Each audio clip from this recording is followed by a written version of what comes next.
So I started out tapping. I didn't really have anything to bitch about because life is pretty good right now, but my frustration was more like that I started this program with a bang and I was doing really, really good, and then I let the busyness of life take over, and it seemed like other things really, really demanded my attention because this wasn't such a priority anymore.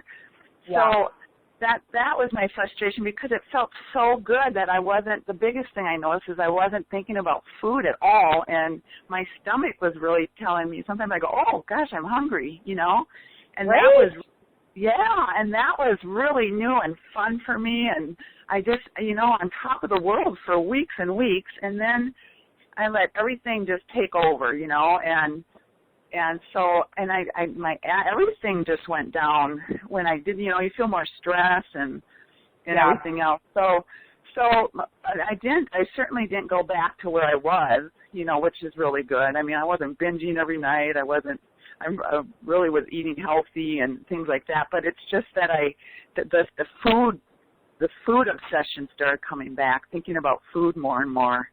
So that's what. Yeah, so and I don't like that at all. Yeah. But that's where it started, but then it's kind of funny how it just led into starting things and then dropping them and failing.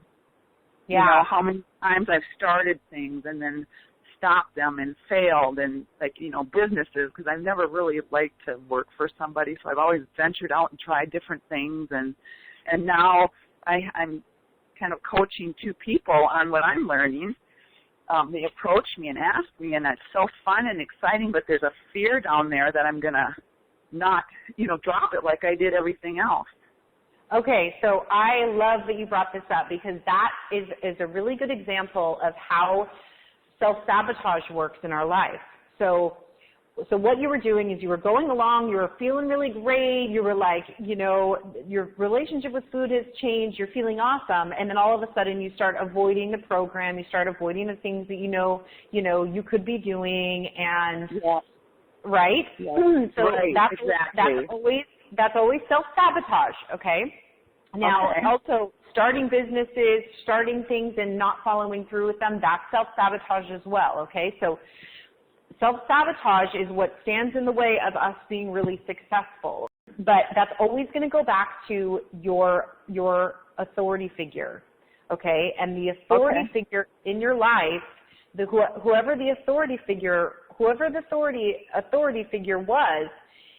there's a part of you that feels like if you're super successful, or if you actually get a handle on this, that number one, they're going to be let off the hook for all the fucked up shit they did to you, right? So that's one. Yeah. Does that feel true? Well, you know what?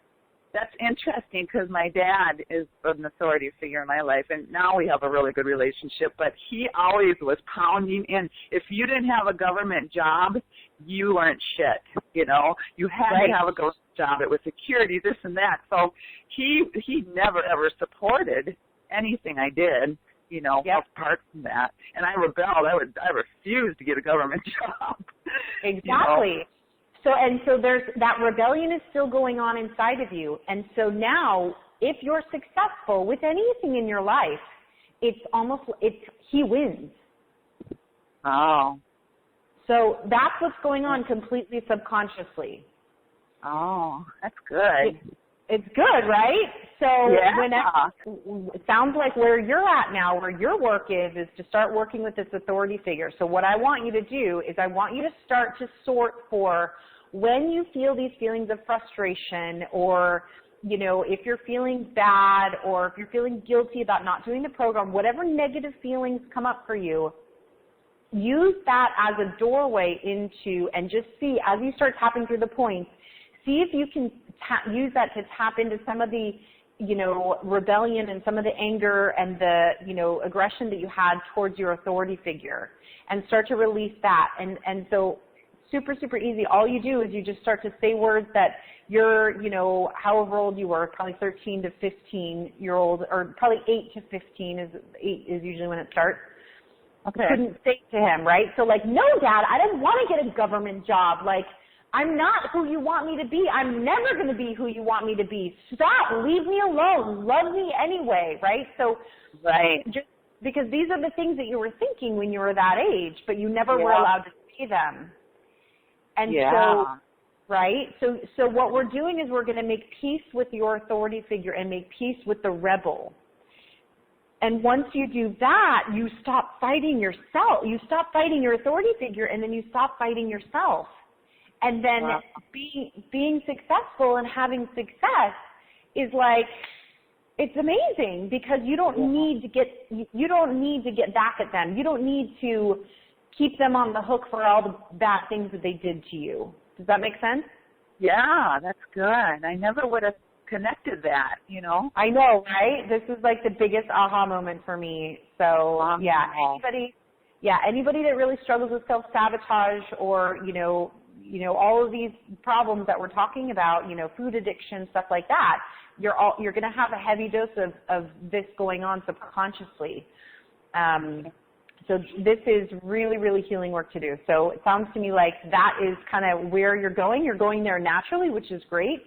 So just, again, use all the negative feelings that are coming up for you, frustration at yourself, and see if you can feel that frustration about yourself and maybe put some words towards, you know, see if you're like, okay, I'm feeling frustrated right now. Can I feel 15 and feel frustrated at my dad and say words while I'm tapping to him? Do you know what I mean? Yeah, that's great. Thanks. Yeah, you're welcome. Awesome, Mary. Thank you for sharing.